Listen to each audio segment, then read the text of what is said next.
What's up, fam? Welcome to another episode of L.U.S.T. I am your host, Nick, and today we have Jamie and Ray Webster.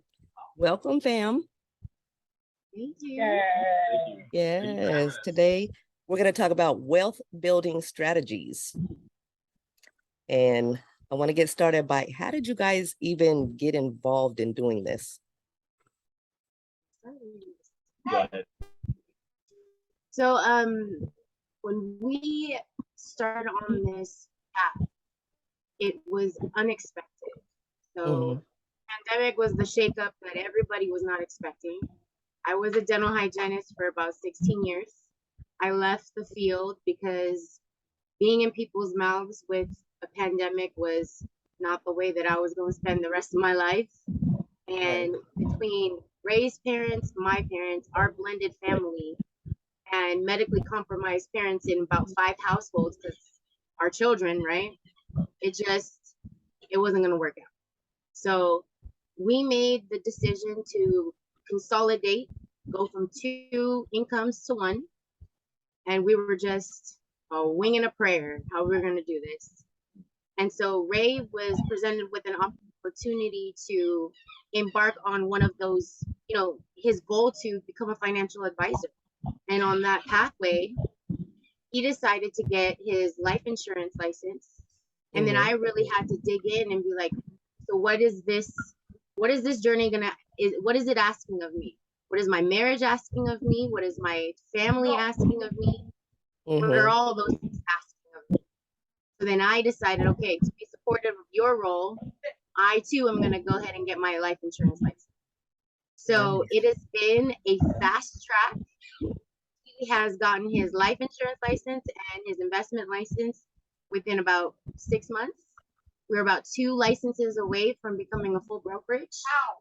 And we have learned so much that we have become crusaders. We're like, people need to know. Yes. And when you know, you cannot unknow what you know, right? Right. And we are like, look, families need to know. We need to protect our people.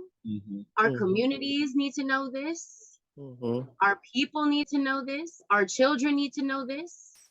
And when you sit down and you think about what you want for yourself, for your future, for your legacy, you can only know that by really sitting down and understanding, like, hey, you gotta actually be taught this. And this information is shared just out with everyone, right? And this is what the rich people know. This is what the rich families know. This is how the rich stay rich and how the poor get poorer. And that's how, like, not just families in general, but this is how they keep the wealth within the circle. This is how they're able to, keep from paying these federal taxes. This is how they're able to switch the money from one hand to the other. So this is what we're trying to enrich families. How many people have retirement right now? How many people were prepared for a 10% inflation rate? I think your sound is a little off right now. Right. I don't know whose sound it is. I hear a wind, like an echo. Is it mine? It's not mine. Well, no, I think it started when we had another individual join our it might be. Is it? Yeah, it's kind of going in and out. Yeah, like a. Let's see. Hang on 1 second, guys. We're trying to get it all together. No problem. I had a fan going on. Is that better? Yeah, I can hear it now. Yeah. Take Zuko inside. There we go. Well, I did want to welcome Travis, you guys. This is Travis. He's another regular on the show. What's up, y'all? How y'all doing? So they do. They try to build wealth strategies for people. So, Tanya. What's up, Tanya? How you doing? You're on mute, Tanya. Sorry, guys. How you doing? I'm good. So what kind of things do you guys offer? Like if I was to call you and say, you guys, I don't know anything about this, help me. What do I do? What do you offer? Well, the first thing we want to do is a what we call a financial needs analysis, and basically that is a breakdown of all your finances. So we're taking all your debt, um, all your income, whatever assets you have, savings, um, investments, anything like that, and we're putting all that into a system that we have, and running the numbers to see where you are, and that kind of gives you a roadmap, if you will, of where you are, and actually, if based on your goal, where you need to go, and from there, it's basically a tailored system towards what you want to build for your future, for your retirement, and whatever your goals and dreams are, it's tailored to that. So, you want to open a business, or you want to retire at 55 or 65 or whatever age, we put that together and we work with you on that from that point on, giving you strategies on investing, on if you want to protect your family with life insurance, we give you strategies on that. Like, we'll tell you what type of insurance to get and how much you need and for how long. Because what we find is a lot of people bank on insurance as their investment, which is wrong, completely wrong. Because you can't take the insurance policy to the grocery store and buy, groceries with it. The insurance is here for income protection, and that's what we call it. So these are all things that we show people. You need to have a backup plan to replace that insurance policy when the term runs out. And so one of the things we like to tell people is you buy term insurance and you invest the difference, because term is a cheaper insurance. You'll have money left over to invest in your future in case you outlive your policy. You have money that you can live on after that time. Speaking of term, what's the difference between, I'm sorry, go ahead, Travis. Go ahead. I got a question. So I understand everything that you all are saying. Can you hear me? Yeah, I can Yeah. hear you now. I understand everything that you all are saying, everything. But what do you have for the person that does not speak that language yet and doesn't understand? What So- basic tool can you give? Me personally I've been blessed to have people to walk me through this when I was in my teens, in my 20s. So that's why I've been relatively successful. But for the street guy that wants to flip that and he doesn't know where to go and he doesn't understand what you're saying, can you simplify that? Like she just said, term versus whole life, annuities versus particular mutual funds, how those break down. What do you do with those dividends when you reinvest them? Because that's when it gets magical, when you reinvest those dividends, things like that. That's a thing I think that because if you catch them younger, even for a street guy, if he wants to reinvest, just keep it 100 with his dope money and turn it up and make it clean. How do I do? We just keep it 100% real. That part. Well, the first thing is I should know where that money's coming from, if that's where it's coming from. Number one. Yeah. Right. Yeah. Number one. Yeah. I shouldn't. I don't know. Like, I have to have plausible deniability on that. But let's say you come into an inheritance. 400 bands. 400 bands. Come into an inheritance and you want to know what to do with it. Well, I'm going to ask you a series of questions to find out what your goals are. What's your long-term strategy? What do you want to do? Do you want to, set your kids up? Do you want to set up a business? Do you want to buy a house? What do you want to do exactly? And then from there, I'm tailoring an investment strategy based around that. So it all depends on that person and what they want to do.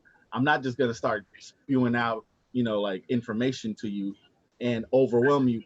I got a buddy that tells me you can take a horse to water, but you can't make them drink. And he always says, yeah, but you can damn sure drown the hell out of them.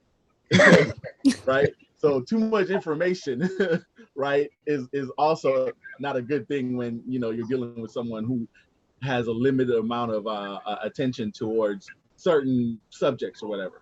Right. So it all depends on what their investment strategy is, but not investment strategy, but what their goals are. You know, what do they want to accomplish? I want to find out. I have to talk to them.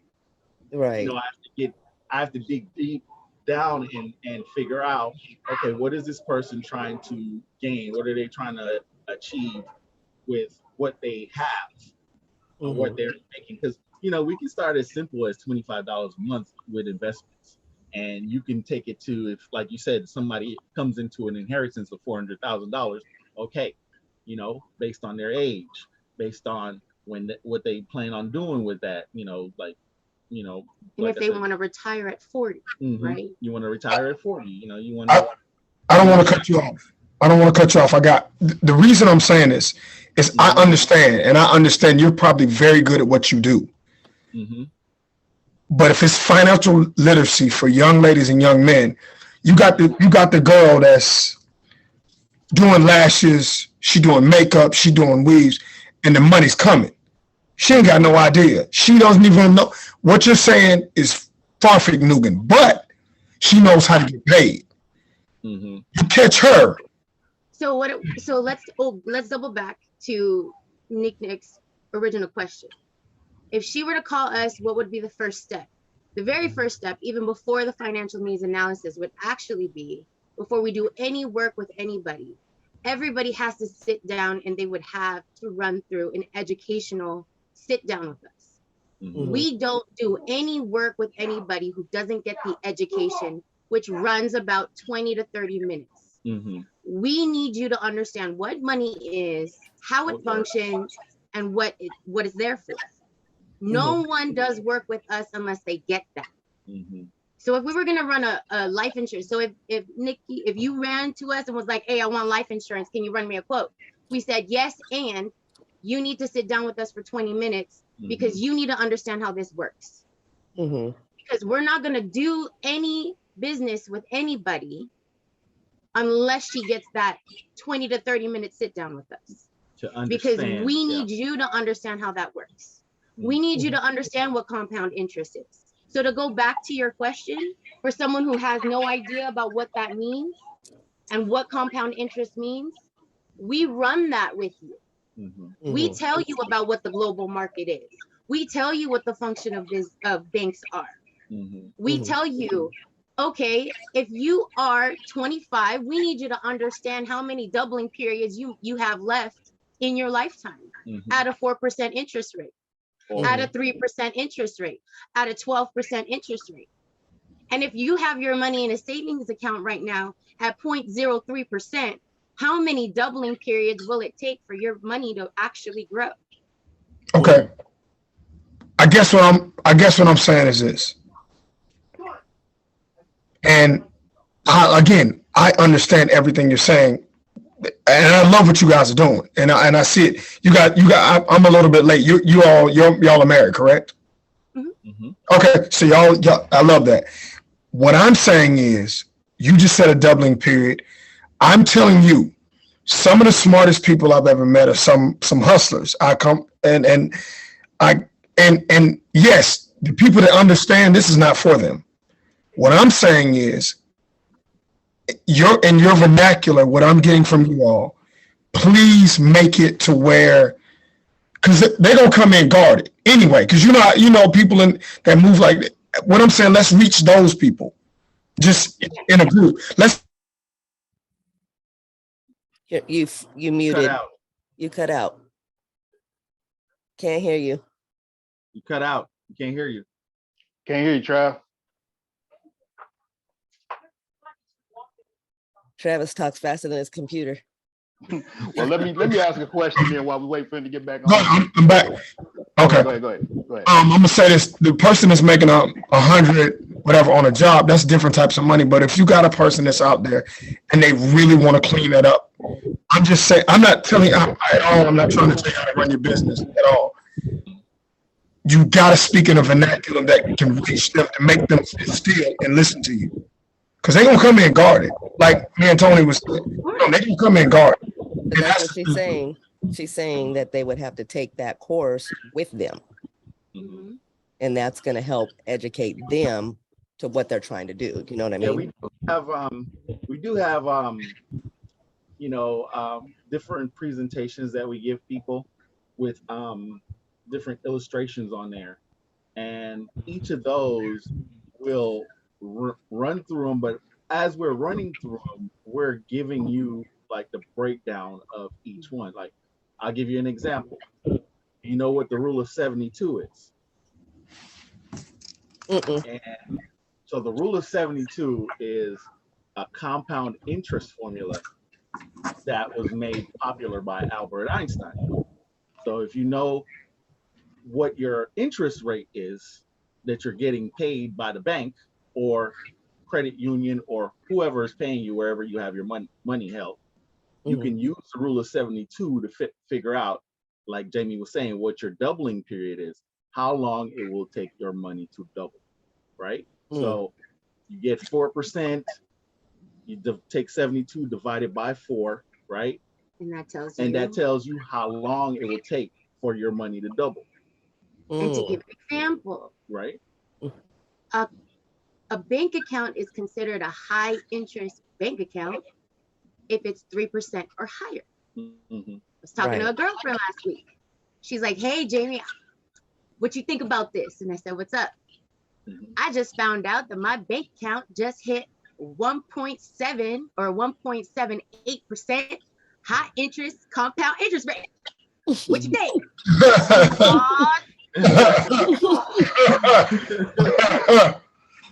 So I said, well, how did you not laugh? Yeah. How did you not laugh? Because I am a woman of grace. She told me. I am a woman of grace and rapport, and I don't break rapport with my friends. Yeah. I got you. I respect it. And so I said, well, I don't math good, my friend, but I think you math good. She's my couponer friend, right? She's my couponer friend. She coupon her booty off, right? Right. So I'm gonna send you a math formula, and you do this math. You got to calculate. She's like, no, I'm eating dinner, and I sent her the math formula. I haven't heard from her since, and that's okay. I'm giving her a second, letting her process. And then I text her. I sent her the formula, and I said, when you're ready, you let me know when you're ready to transfer that money. So you got to give people that space to process. Right. Because if there's one thing that people are about, they are about their money.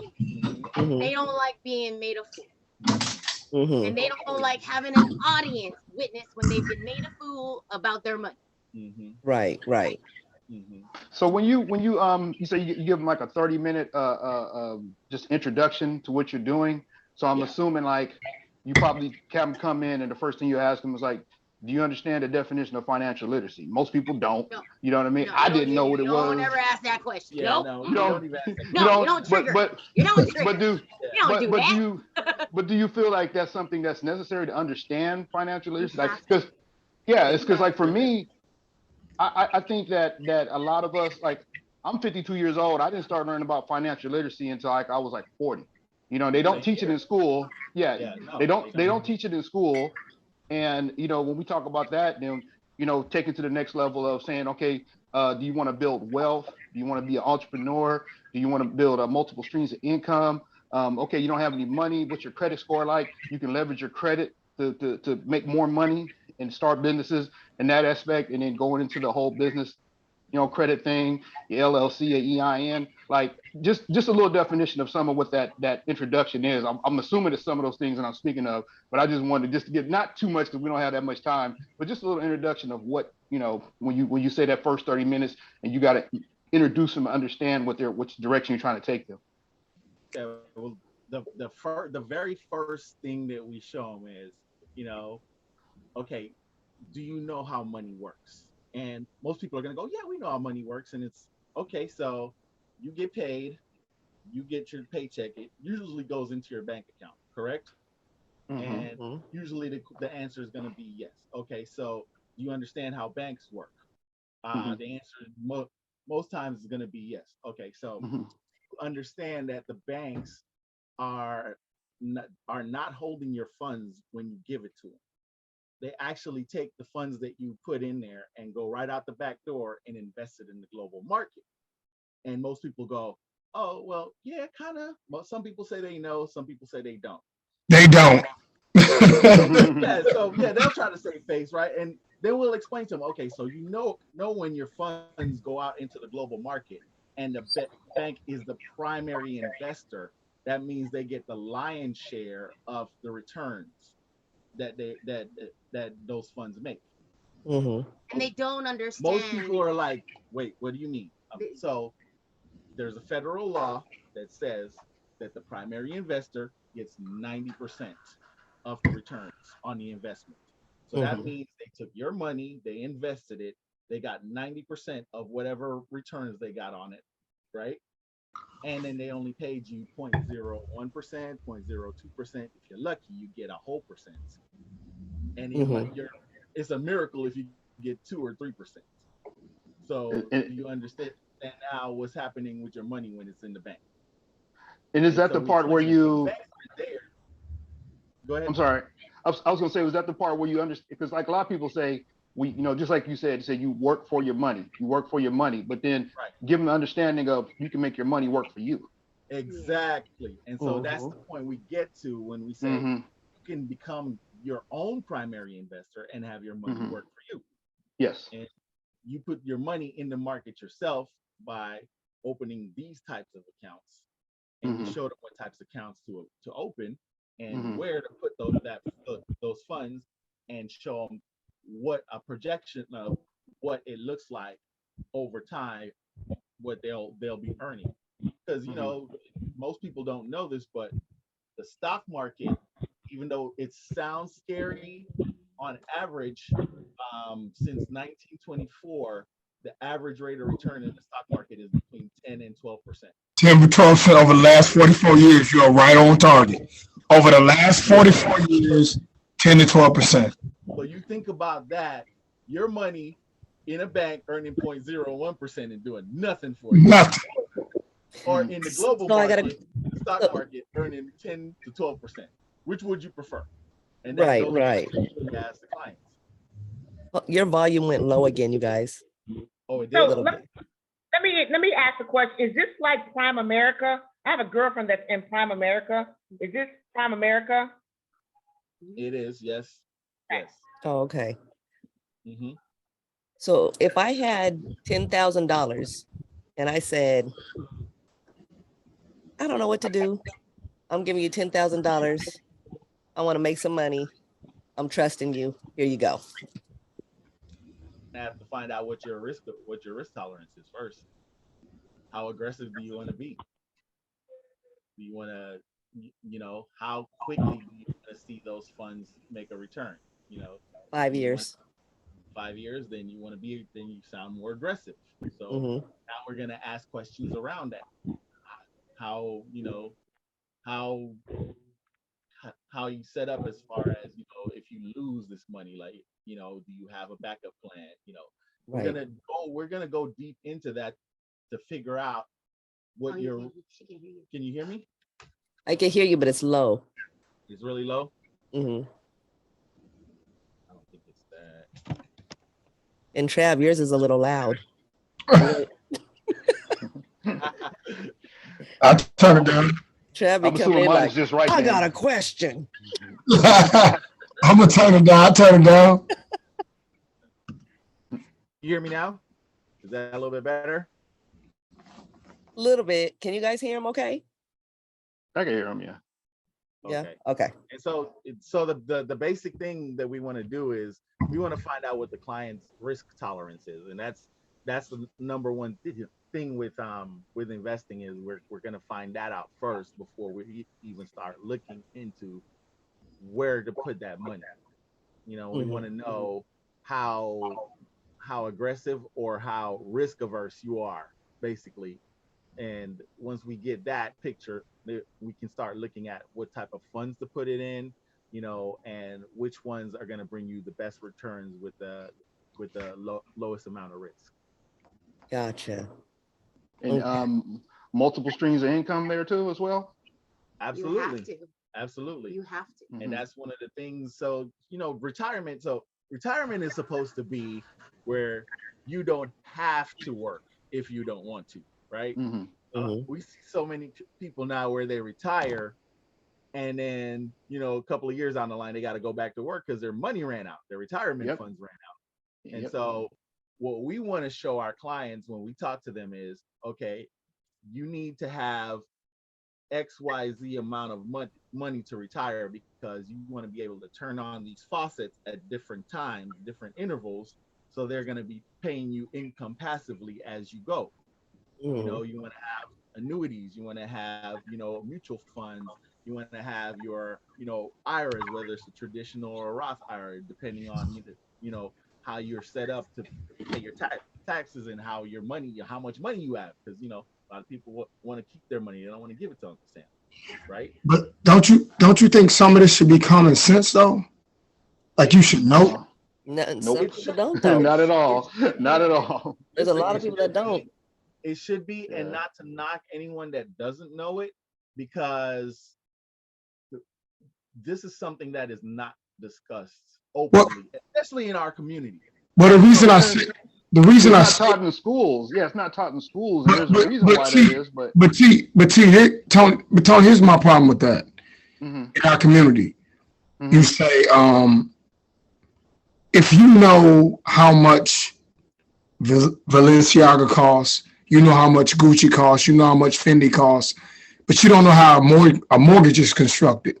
That's a problem. Mhm. You don't know when you go to buy a car that you're getting got. You don't know those simple. These are the reason he just said in retirement you're supposed to work if you want to. The problem is it wasn't designed for you to buy a house at 55 and get a 30-year mortgage. That's a bad seed because the chances are your health is going to fail and you won't make it those 30 years. Those are the chances. That's a bad investment. And that's a good investment for a bank, but not good for you. I mean, there's simple things that I don't understand. I don't think people that's simple that I don't understand. Let me ask this. But see, you're talking about something, like I say, that a lot of people have not been taught, especially in the African American community. You know what I mean? So with that being said, just like this brother and the sister is doing right here, I think it's like educating and getting the word out there so more people can know about that and kind of setting because this newer generation is a generation that doesn't want to work. They want to do more of make their money work for them. So you see a lot of shortages in a lot of areas because a lot of people aren't going to go work for somebody. They want to be their own boss. They want to be entrepreneurs and all that. But it still hasn't taken up enough steam for enough people to get that. But we have to start somewhere. Like saying that people don't get it, I get it. They don't get it. But we got to start somewhere to start getting these people to learn that. Start to put that, each one teach one. Start to put that message out there. Like a lot of people don't know. We know that. We know that we don't know. A lot of people don't know that. We know a lot of people are not brought up in a household where they talk about financial literacy and they talk about how to make your money work for you and talk about how to, build your credit up and credit cards and less than 30% or 10%. You know what I mean? Like we don't know that, but we got to start with that, and we got to start somewhere with just putting that message out there with that. So that's my 2 cents on that one. I agree. To be fair, my dad is a dentist. I found out because I initiated the conversation. He has a net worth of over 2 million and didn't teach us anything. Wow. We kept that information to him. Wow. Wow. To that I say wow, because I come from blue collar workers, and fortunately, I was taught all of this stuff. Like Tony just said, we don't know. It's hard for me to wrap my head around you buying expensive things. People, us, we consume and spend so many dollars in so many different areas. How do you not know how that dollar works? That's just, I mean, that's. And once again, it's easy to criticize that fact, but let's do the hard thing and let's educate that fact. You know what I mean? We can hold it against the person, or we can just keep on putting the narrative out there. This is something you need to know, especially when you talk to these young sisters and these young brothers, and just even coworkers and friends. Right, and that's why we took on this crusade. It's a crusade. Like, you know, we definitely saw the need for this information to be spread. And even in the way we talk to our children. You should have heard me the other day. I'm talking to my son who's 7 in the Walmart who wants this Power Ranger toy, and I said, we talked about investments. I'm talking to my 7-year-old. Asset liability. It's a worthwhile investment. Now, when we are talking investment, I'm talking to him, and I said, is your money going to grow once we buy this Power Ranger toy? Is it going to grow, or is it done? And this older gentleman goes, well, that's a good conversation I've never heard. You better listen up, boy. Like in a Walmart, right? Assets and liabilities. Learning at a younger age. About priorities. We're not talking about we can't afford. We're talking about priorities. Jackson, are we prioritizing our money? Right. Are you sure this is where you want to put your money right? Is it going to bring you the most joy? And what happens once you spend your money on this? It's gone. I love what y'all doing. I mean, I really do. I like I said, I understand. And then, you know, you guys are doing as a couple and you're teaching your children, and the financial literacy is really, really important. I also ask you all this. Somebody comes to you and and I'm all for entrepreneurship if that's what you choose to do. But I guess my question is those people that are not putting their money towards a mutual fund, retirement, life insurance policies, property, all those different things, what are we going to do with those people 30 years from now? Because they're not saving anything. So you got to understand that you can't save everybody. There you go. There you go. Yeah. We're not here to save everybody. Because you can't save a sinking ship. Yeah, and there are people, and you can't convince everybody that they need to be saved. Right, and there are people out there that we've given this information to freely that don't want it. Then they don't. They're like, yeah, we're good where we're at. I've got a sister who doesn't work, whose husband that works more than 40 hours a week, and she didn't want this information. They don't have. They have group life insurance. So with group life insurance, there's so many limitations, including if he has to die on the job during working hours in order for him to get that life insurance. How old is she? 27. She won't feel like that 35 years from now. And I told her just like this. I love you. I have done my big sister duty. If you want this, you will initiate this conversation. And the thing, my job. And the thing about it is it's funny because when you talk about this, you talk like that, it makes you think about, I talk with the youth. I work with the youth in the community, at-risk youth, as far as being involved in gangs and all that. And you're going to have a certain amount of kids that aren't going to want to hear it. But if you have that one or that two that are receptive to it, you've done your job. And I'm going to say that to you guys, keep doing your job, because if you're doing that, you're doing your job, and you are definitely, getting that word out there, and that's how it starts. You know what I mean? So for the 3 or 4 that don't want to listen to what you have to say, the 2 that are receptive of it, you've done your job. I just want to say that to you. I agree. And where are you all located? We're in San Diego. San Diego. Okay. And so if everything we do is on Zoom. Everything. Okay. So someone is actually interested. How would they go about getting this information? Because you all are global, right? Yeah. Global. Okay. So for them to get more information, how would they go about getting that information? Well, we can give our information to you guys. I can forward that to Nick. Nick, you can put it in the information for YouTube. Okay. Your channel. And they can just reach out to us. Yeah. We're available. We're always. We do our meetings all day. We can be as late as in the evenings. We can make ourselves available. Yeah. And it's never a one-time thing. People always ask, what's your fees? You don't pay us anything for this education. Yeah. What you pay is whatever. If you purchase a policy, that's what you pay. We are giving you this information. If you're interested in the debt management and getting your debt under control, Ray and I started this journey a year ago. We have paid over almost 15,000 already in debt. Got it all taken care of. We paid off 3 credit cards, one loan. We've already managed a car loan also. Refinanced it down to a lower payment. It would have, the program is so intuitive that if we were doing it the way we were doing it, it would have taken us 18 years, I think. Yeah, 18 years. 18 years to pay off our debt. We will be debt free in 2.5.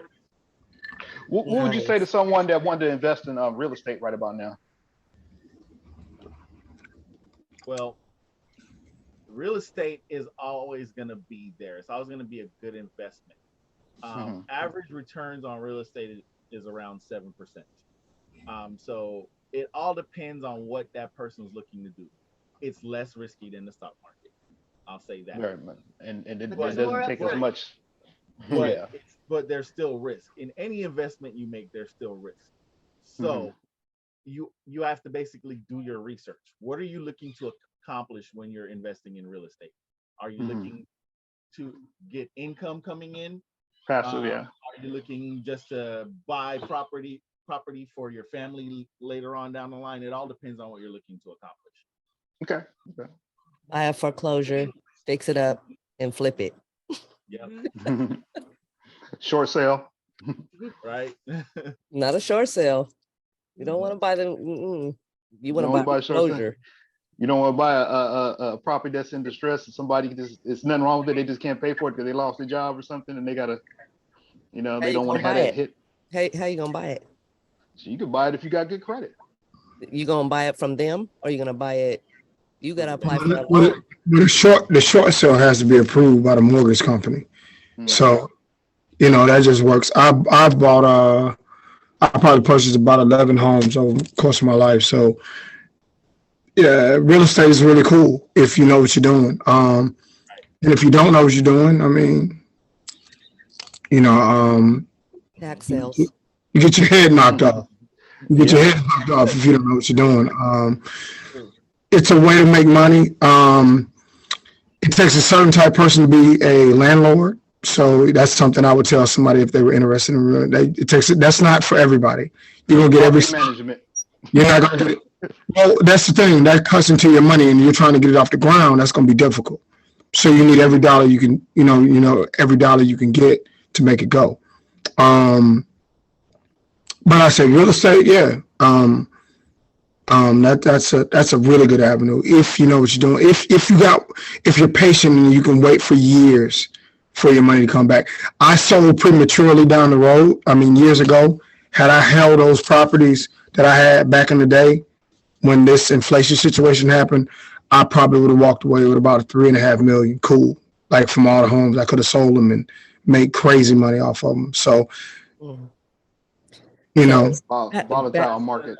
Not to cut you off, but back to my question, what's the difference between term and whole life insurance? Well, so if you think about insurance, there are 2 types, and every insurance company, by the way, offers term insurance. Every insurance company has term insurance. But when you talk to the insurance agent, a lot of them won't give you the option to get term insurance, and here's why. Term insurance is the cheaper version of insurance. And so it doesn't pay as high a commission. The insurance that pays the highest commission are the ones that have cash value attached to it.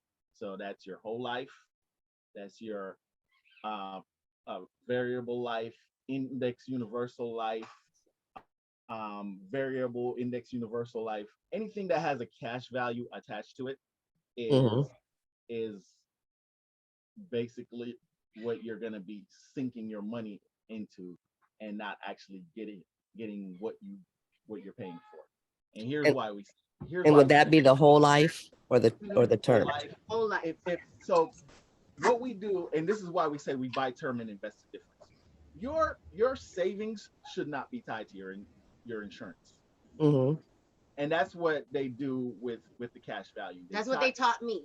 They tie your savings to your cash, to your insurance, to your life insurance. And what they do is your cost of insurance is based on the way how it's calculated is based on for every $1,000 there's a certain amount that your cost of insurance is valued at. So let's say you're at 50 cents for every $1,000, right? What cash value does is they'll bump that up and add more into it, right? So you're paying for their fees, for surrender charges, for all the different fees that go into it. So you wind up, instead of paying 50 cents to $1 for the cost of your insurance, now you're paying $14. And they're taking their fees out of that, and then whatever's left over, then they're putting into that savings account, that cash value. Now you think what they're doing is they're investing that money for you. No, that's not what they're doing. It's tied to an account that is being invested in the market, but what it's doing is they're giving you a capped interest rate. So usually it's about 2 to 4%. It's what you're earning, which if you look at it, that doesn't even cover the cost of inflation. So let me tell you what happened with me so that way I can give you real numbers. Mm-hmm. I was 25 years old. I was pregnant with my first son. Mm-hmm. Okay. I got a $500,000, so $500,000, like whole life with a cash value. Okay. Mm-hmm. The interest rate on that cash value was 3%. Okay. Mm-hmm. I paid $145 a month every month for 14 years. Okay. Mm-hmm. By the time I did this review with Primerica, I only had $25,000 in that account. That's it. Okay? Mm-hmm. When we looked at the grid, you'll look at the graph, and by the time I hit, I think it was about 48, you'll see that the amount, it peaked at about maybe 55 grand. It started to dwindle in the cash value. By the time I hit 71, there would be $0 in the cash value. And this is on the whole life. On the whole life with the cash value. And that's any cash value policy. They were taking the money out. If they tell you it has a cash value, just ask these questions. Now, here's how I was sold on the account. When they sold this account to me, they said, by the time your son is ready for college, you can take a loan on that cash value and you could pay for college. The loan, they would charge me an interest rate of 6% on my money. Wow. So I earned 3% in the cash value. But for me to get my own money out, they charge me 6%. Oh, wow. On top of that, see, I don't take a loan out, right? Mm-hmm. Something happens to me anytime before the end of, like, anytime at the peak of my cash value, my son is only entitled to the death benefit, not the cash value. I was told that he would get both the cash value and the $500,000. He only gets either or. Oh, wow. And what is term life? No. Gets better. I'm not even done yet, girl. Not even done yet. Uh-huh. Add to that, I was only supposed to pay $108 at 25 years old. 108. They were charging me the premium for when I turned 45. So I've been paying the premium for 45 years old from 25 years old. Oh, wow. So I've been overpaying. And so what is term life? Well, I mean, what do you get off that? So I got another. So here's what's great. So I bought 2 life insurance. One was term and one was whole life, right? Mm-hmm. I bought a 35-year-old policy for short term for $35 because I was 25. Mm-hmm. So now imagine for a second, if I bought the $35, $500,000. So I have $1 million policy between the 2 policies, right? Mm-hmm.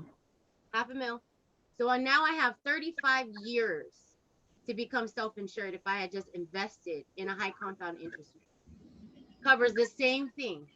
The only difference, there's no cash value. So I could have just taken the difference.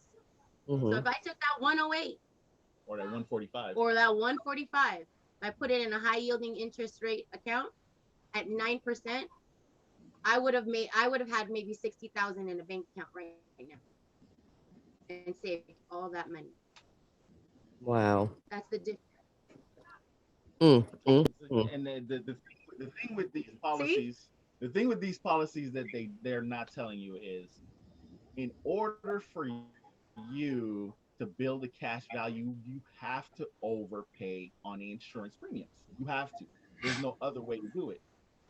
But when you overpay, you don't actually get to keep that money. The insurance company keeps that money. You want to know why? Because it's not the cash value doesn't have a beneficiary tied to it. So legally, they can keep that money. Wow. So that's how they're able to do this legally. Yes. And it's an either or. It's an either or. So either James would have gotten the cash value, which would have been less than $50,000, or he gets the $500,000. Right. If I pulled money out of the cash value and I didn't pay it back, they would have taken whatever I took out, they would have taken it out of the death benefit. So if I took 50,000, they would have taken the 50,000 plus interest, and he would have gotten less than $500,000. Wow. That's crazy. Now, is this standard for most life insurance companies, or Every just insurance company does it? Okay. With the You cash said value. every insurance company? You said every insurance company? All of them. All of them. If it's a cash value policy, you got to ask these questions. You got to find out what their surrender charge is and how long is the surrender period. I paid a surrender charge of $3,500.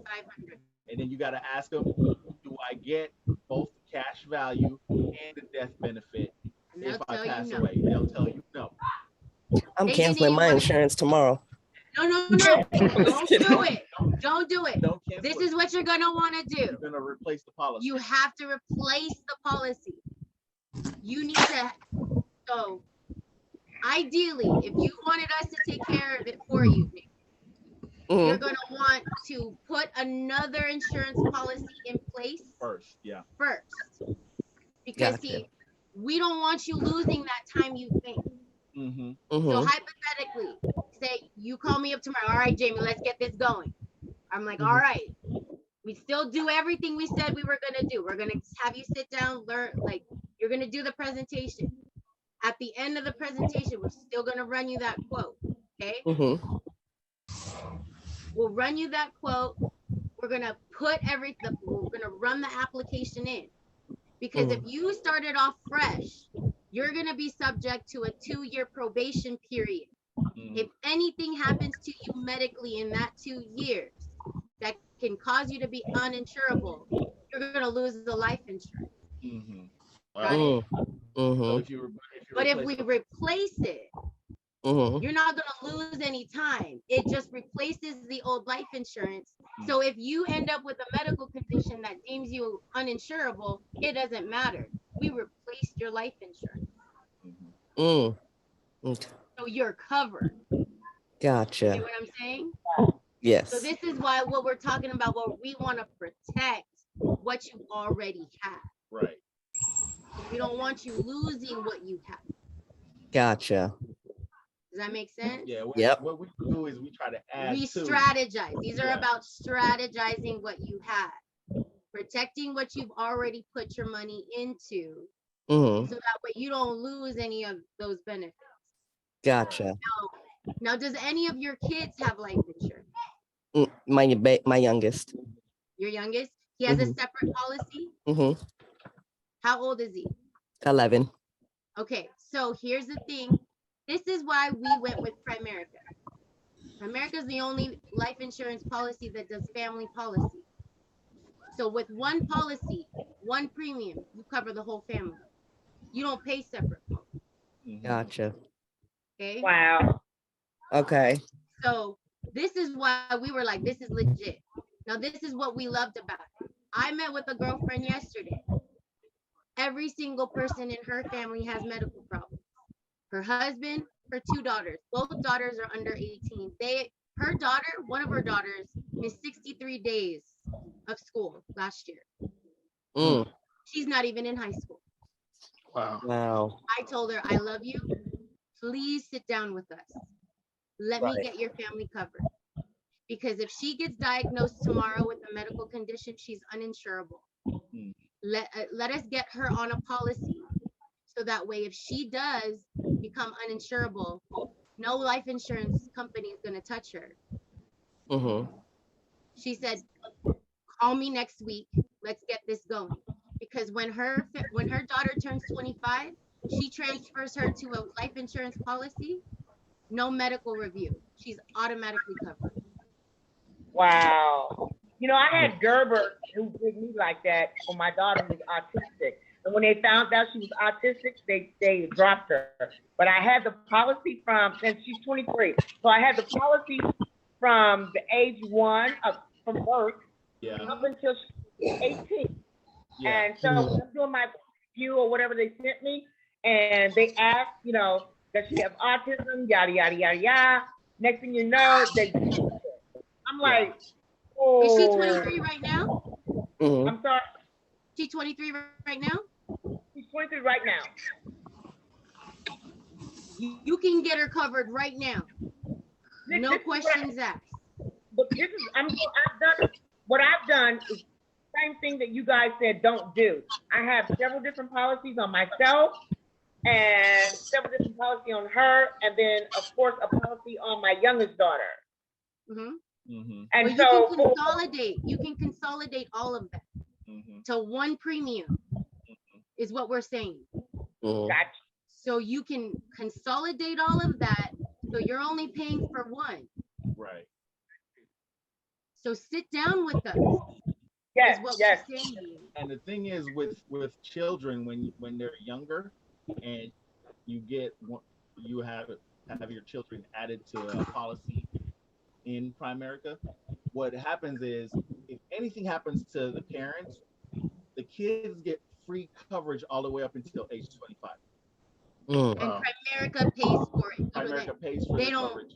You don't pay any more premiums if something happens to the parent. Right. So Nick, something happens to you, and paid for the rest till he turns 25.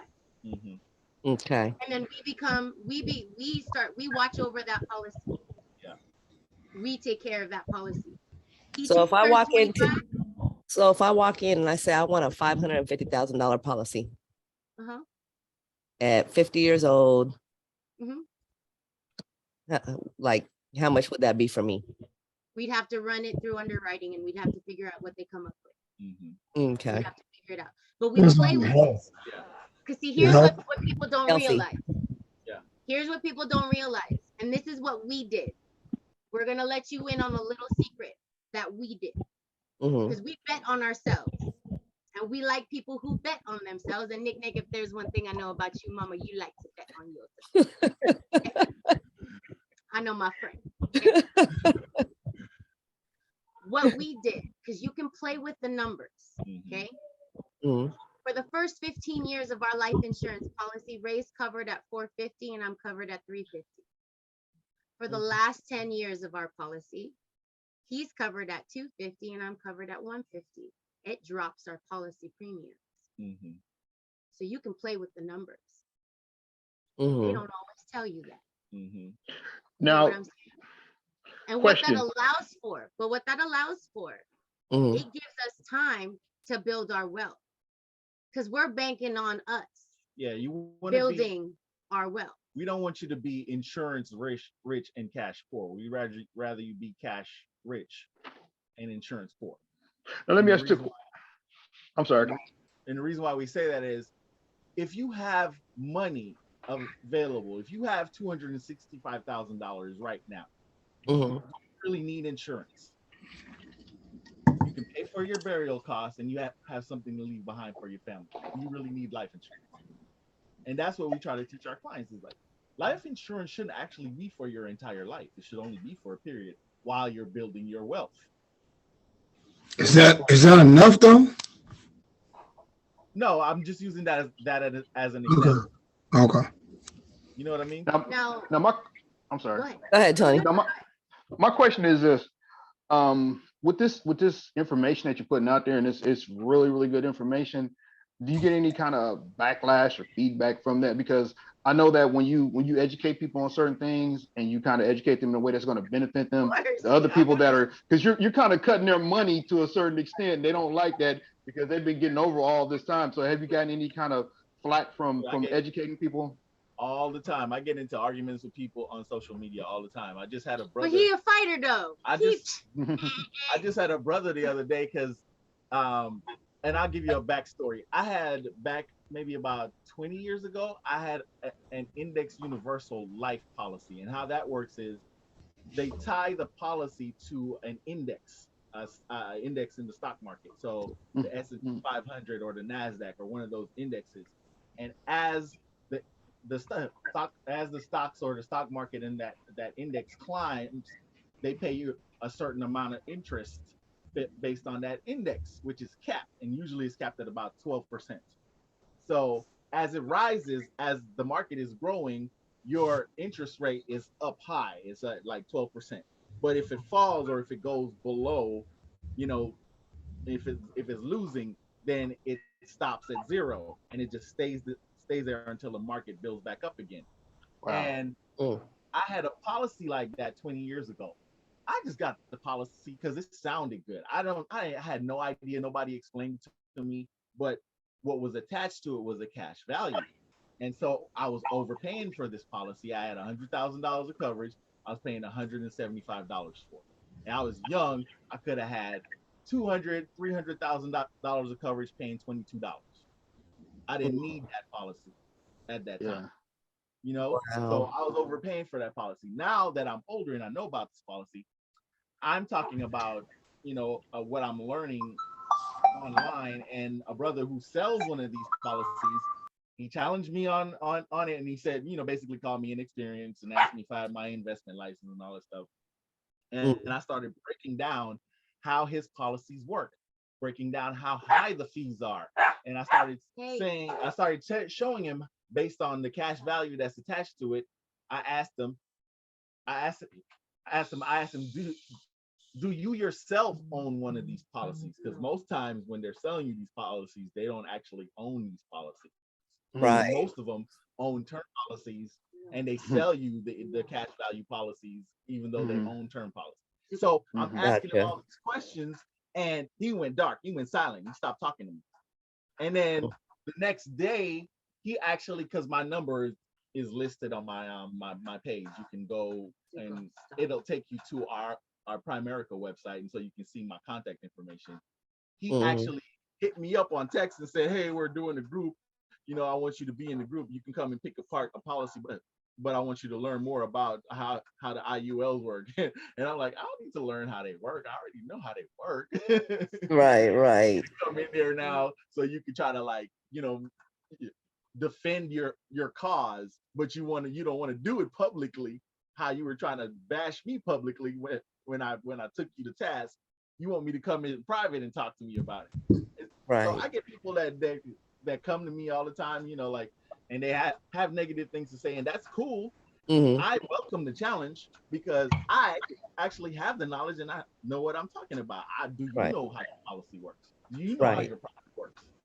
And we've talked to so many, we actually call insurance companies with the clients on the phone to talk to them and ask them how the policy works, ask them what the fees are, ask them what the surrender charge is. And most of them don't know. They transfer us back and forth. We had one brother got so mad, had my dad on the line, and my dad started getting mad because he wouldn't answer the questions, and he didn't know the answer to any of the questions. And he got mad at us. He kept on asking me, like, you know, and who are you? I'm saying I'm the representative for this gentleman. He's actually my father, but he's also my client. And we're asking you these questions because we're looking at the policy that we have a copy of the policy, your policy, and this is what it says. Can you confirm that this is how it actually works? And he would not. He just didn't. We asked him, what's the cost of the insurance? He couldn't tell us what the cost of the insurance is. He kept on telling us what the premium is. I said, do you know that those are two different things? Right. He couldn't tell us. And so these are things that we have that we, like that happens all the time. I get challenged all the time. And Right, right. even in running quotes, Mm-hmm. when we just with the mentality of buy term and invest the difference. Right. We've Mm-hmm. asked clients, how much do you want to spend? I had a client tell me, oh, I want to spend $100. Mm-hmm. Well, one of the premiums, like you have the option of like $30, $40, and $60. Well, she's like, well, then I'll pay for the 60. And we're like, well, maybe you should, because she has no kids, early 30s, Mm-hmm. just her. Mm-hmm. Well, we told her, well, why don't you just pay for the $30 premium and invest the 70? So you got offended. Mm-hmm. Oh, I don't want to pay that. The more more is better, right? She wanted to live off her insurance. No, no, it's not. And you can't live Put off your more insurance. Right, in your right, investment. Mhm. right. But she, forgive my people, she was Filipino. She, she felt the more she paid for was better.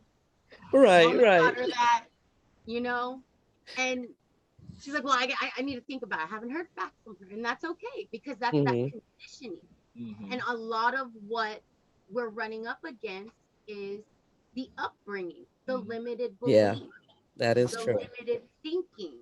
Right. And the fighting of the being educated, like you're educating people, and the people are fighting the educate, and then the people that know what you know don't want They you to know a educate. little bit, and they think that that's enough. Mhm. Right, And right. I'm like, I'm trying Yeah. to teach you a strategy, Educating, trying to educate. And right? a lot of it too is we find that they trust what their agents or the people that they bought these policies from told them. Yeah. And we go, well, did Or you read? loyalties. Yeah, That's what another thing. Well, I bought this policy from my mom's best friend, or I bought this from my cousin, and I And bought who's this to say, from and who's to say that person's not a crook? and that's Who's to say that person's not a crook? He's Right. been smiling at your aunt or your uncle or your mother for 30 years, taking your money.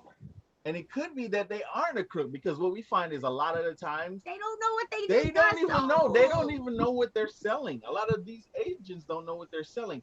Now, if they're in the game, 5, 6, 7 years, those agents, they usually know. But most Mm-hmm. agents, when they're brand new, they're just pushing product that the insurance company is telling them to push. They don't really know what they're selling. A lot of Right. them do know, and that's what we find out. And so a lot of it is you get someone who you know, or who someone is related Someone's to, friend of a friend, or a family mom's members doing it, bestie, or and you Right, trust right. and they're trusting what they're being told. But when you ask them, but did you actually read your policy? Right. And Y'all, I can tell that you all are really good people, and I love that about the couple. I love that. But that dude that comes around back in the day, the insurance man that came around with the slick back hair, he was a crook. He was a crook, y'all. I'm sorry to tell you that. He was not a good dude. He knew what he was doing. He's a crook. I'm sorry. He's a crook. Right, right. And mad that you're exposing the truth about what they Right. do. You know what I mean? And You want to know what doing was the The hardest thing? truth is being exposed. The hardest thing for me, because my dad's lawyer is the one who wrote up my policy. Mm. And so he wrote up my 2 life insurance, which means he wrote up my dad's life insurance, my dad's disability, my dad's malpractice. So and I can tell you, my dad is cash rich, or my insurance rich and cash poor. All of his money is tied up in his insurance. And I was really morally conflicted when I found out all of this. Because who's benefiting from that? The curse words that came out my mouth, that I was I was distraught. I was like, how the hell? And my dad has congestive heart failure, degenerative disc in his neck, on top of all the other health issues. He is 63 and uninsurable. So, Wow. but I told him in the very special way that I told him, which was, it's not that deep. It's not that deep. I just told him, like, this is what I found. This is what it is. I canceled it. It is what it is. I'm Right. not trying to destroy your friendship. It's nothing to talk about. I'm cool. you're cool, we're good, and I let it be. And by the You know, way, I want to Mhm. I want to say to you too. I'm sorry. Go ahead. Go ahead. by the way, Jamie surrendered that policy. By the way, how much? I got $19,000 back. So they kept like 6,000 of it. No. They only kept 3,500. 35. Yeah. Wow. But if you think about it, Mhm. I paid 3,500 for 15 years of coverage, so it's not that bad of a deal. So I was covered. But still, because I cut it off where I did, that's Right, how I right, it right, wasn't that bad of an investment. right. What I want to say to you too is, and me and Nick, we talk about it all the time. We talk about, you know, we want to always try to deal with good energy and positive energy. And what you guys are doing is definitely good and positive energy. And as long as you keep doing what you're doing, you're gonna get that positive energy that's gonna keep coming back to you in a lot of different Absolutely. ways. I Yeah, definitely salute I agree 100%. you. So I with that salute being you. said, what would you tell your viewers? What would be your final words that you would tell the viewers?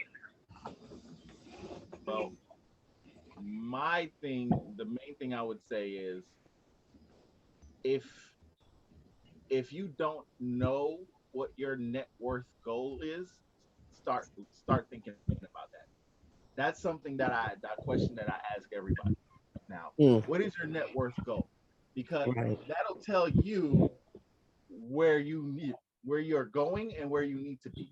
Like, you know, where you are right now, where you need to be in the future. A net worth goal is, okay, I need this much money to accomplish all my goals and dreams, whether I want to retire, whether I want to travel the world, whether I want to, you know, own a business, start a business, whether I want to set Mm-hmm. my kids up. It tells you Right. how much you're going to need, and it'll tell you how much you'll get paid basically in passive income in the future if you invest correctly, right? And so Mm-hmm. that's the main thing. Is I talk to a lot of people and I ask them what's your net worth goal, and most people don't have a number.